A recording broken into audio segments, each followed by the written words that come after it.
ರಾಮಕೃಷ್ಣ ಅಂತ ಯಾರೋ ಬಂದಿದ್ರು ರೈತರ ಕಡೆಯವರು, ಅವ್ರಿಗೆ ನೇರವಾಗಿ ನಾನು ಕೇಳಿದೆ, ನಾನು ಏನ್ರಿ ಮಾತಾಡಿದೆ, ಈಗ ನಾವು ಸರ್ಕಾರದಲ್ಲಿ ಮಂತ್ರಿ ಇದ್ದೀನಿ, ಯಾರನ್ನ ಏನಾಗ್ತದೆ ಸಹಾಯ ಮಾಡಿ ಅಂತ ನಮ್ಮ ತಾವು ಬರ್ತಾರೆ. ಯಾರೋ ತಬರ್ ಅಂತವ್ರು ಬಂದರು, ಯಾರೋ ಅಕ್ಬರ್ ಅಂತವ್ರನ್ನ ಏನೋ ಅರೆಸ್ಟ್ ಮಾಡಿಬಿಟ್ಟಿದ್ದಾರೆ, ಈ ಥರ ದುಡ್ಡು ಯಾರಿಗೂ ಕೊಡ್ಬೇಕಂತ ಹೇಳ್ಬಿಟ್ಟು ದುಡ್ಡು ತೊಗೊಂಡಿರೋದು ನಿಜ. ಅವ್ರು ಹೇಳೋಷ್ಟು ದುಡ್ಡಿಲ್ಲ, ಕಡಿಮೆ ಇದೆ ದುಡ್ಡು, ಅದೇನಿರೋದು ಕೂತ್ಕೊಂಡು ಕಾಂಪ್ರಮೈಸ್ ಮಾಡೋಪ್ಪ ಅಂತ ಹೇಳಿರೋದು.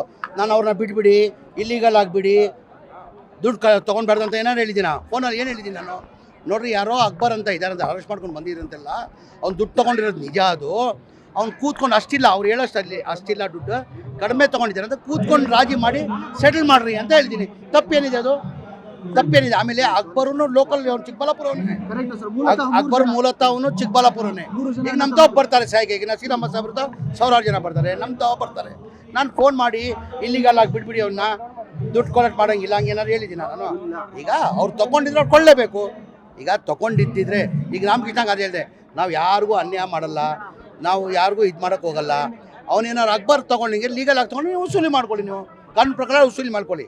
ಈಗ ನಾನೇನಂದೆ ಅವತ್ತು ಫೋನಲ್ಲಿ, ನೋಡ್ರಿ ಯಾರೋ ನನ್ನ ಸ್ನೇಹಿತರು ಬಂದು ಹೇಳಿದ್ದಾರೆ, ಯಾರೋ ಅಕ್ಬರ್ ಅಂತ ಹೇಳ್ಬಿಟ್ಟು ಏನೋ ಅರೆಸ್ಟ್ ಮಾಡಿದ್ರು ಅಂತೇಳಿ, ಅವ್ನು ದುಡ್ಡು ತೊಗೊಂಡಿರೋದು ನಿಜ, ಅವ್ನು ಹೇಳೋಷ್ಟು ದುಡ್ಡಿಲ್ಲ, ಹೆಚ್ಚು ಕಡಿಮೆ ಇದೆ, ಕೂತ್ಕೊಂಡು ಮಾಡಿ ಸೆಟಲ್ ಮಾಡಿ ಅಂತ ಹೇಳಿದ್ದೀನಿ ನಾನು. ತಪ್ಪೇನಿದೆ? ಅದು ನೀವು ಮಾತಾಡಿದ್ದು ಕೇಳಿಸ್ಕೊಂಡ್ವಿ. ಒಂದೇ ಒಂದು ನಿಮಿಷ, ತಾವು ಮಧ್ಯಪ್ರವೇಶ ಮಾಡಿದ್ದಕ್ಕೆ ಆರೋಪಿ ಈಗ ಬೇಲ್ ತಗೊಂಡು ಆಚೆ ಹೋಗಿದ್ರು. ಆದ್ರೆ ಅದಾದ್ಮೇಲೆ ಬೇಲ್ ನಾನು ಕೊಟ್ಟಿದ್ದೀನ? ಗೊತ್ತಿಲ್ಲ ಸರ್, ಈಗ ಅರೆಸ್ಟ್ ಮಾಡಿದ್ದಾರೆ, 10 ದಿನ ಕಸ್ಟಡಿಯಲ್ಲಿದ್ದಂತೆ.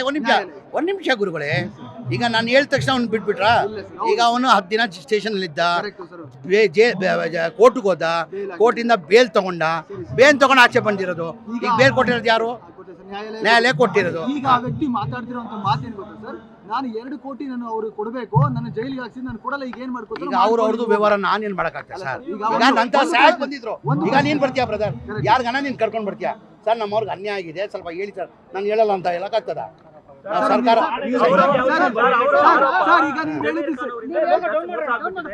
ಅವ್ರು ಏನಾರ ಈಗ ನಾವು ಆಮೇಲೆ ರೈತರು ಅನ್ನದಾತರು, ಅವರು ರೈತರಿಗೆ ಅನ್ಯಾಯ ಮಾಡೋದು ಪ್ರಶ್ನೆ, 5 ನಿಮಿಷ, ರೈತರಿಗೆ ಅನ್ಯಾಯ ಮಾಡೋದು ಪ್ರಶ್ನೆ ಬರಲ್ಲ.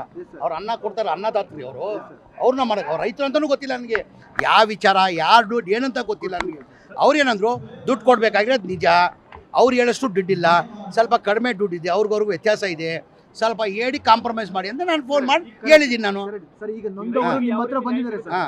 ಹೇಳಿದ್ದೀನಿ, ನಾನು ನಮ್ಮ ಆಂಜನೇಯನ್ಗೆ ಹೇಳಿದ್ದೀನಿ. ನಾನು ನಮ್ಮ ಮಾಜಿ ಜಿಲ್ಲಾ ಅಧ್ಯಕ್ಷರಿಗೆ, ಈಗ ಚೇರ್ಮನ್ ಆಗಿದ್ದಾರೆ, ಅವ್ರಿಗೆ ಹೇಳಿದ್ದೀನಿ, ನೋಡಪ್ಪ ರೈತರಿಗೆ ಅನ್ಯಾಯ ಆಗೋದು ಬೇಡ, ಅವನ್ನ ಕರೆಸ್ಬೇಕು, ಕೂಂತಿ ಅದೇನು ಲೆಕ್ಕಾಚಾರ ಮಾಡಿ ನಾಳೆ ಅಕ್ಬರ್ಗೂ ಅವ್ರಿಗೆ ಹೇಳ್ತೀನಿ.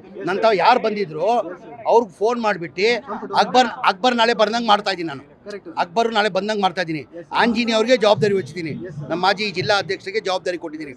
ಅವ್ರಿಗೂ ಹೇಳಿದ್ದೀನಿ, ನಾನು ನನ್ನ ಸ್ನೇಹಿತರಿಗೆ ಫೋನ್ ಮಾಡಿ ಹೇಳ್ತೀನಿ. ಈಗ ಅವ್ರು ಅಕ್ಬರ್ ಅವ್ರನ್ನ ಕಳಿಸಿ ಕೂತ್ಕೊಂಡವರು ಮಧ್ಯ ವಹಿಸ್ಕೊಂಡು ಯಾರು ಏನು ಕೊಡ್ಬೇಕು ಕೊಡಿಸಿ ಅಂತ ಹೇಳಿ, ರೈತರಿಗೆ ನಾವು ಯಾವ ಕಾರಣಕ್ಕೂ ನಾವು ಅನ್ಯಾಯ ಆಗಕ್ಕೆ ಬಿಡಲ್ಲ.